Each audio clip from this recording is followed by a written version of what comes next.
Hi guys, in this video we're going to take a look at how you can customize spoken content, highlight text on the iPhone 15 series.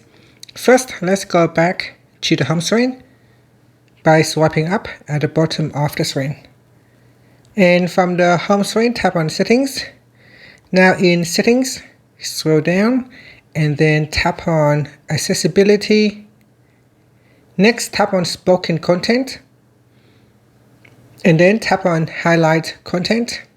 Now at the top here is a toggle button that you can switch it on or turn off Highlight Content. Once it is turned on, you can choose to highlight by words, sentences, or words and sentences.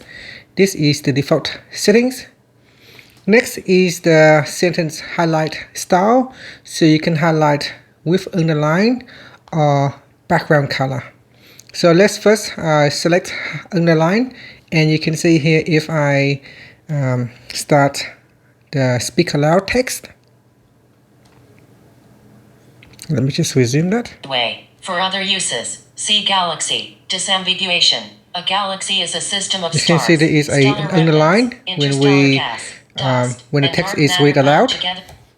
Just gonna lower down the volume as well. It's quite loud. Now if I go back in here and choose background color instead of underline, and then I'm going to go down to highlight color section and choose word color. This time I'm going to choose yellow, and then sentence color will be yellow as well, or you can have it green. Alright, now we go back into the text and we'll start again. So I'm going to close that and start again. You can see here it has the word highlighted in yellow and the sentence will be in green, background highlight. And that is how you can choose or customize your spoken content highlight text on the iPhone 15 series. And that's it. Thank you for watching this video. Please like and subscribe to my channel for more videos.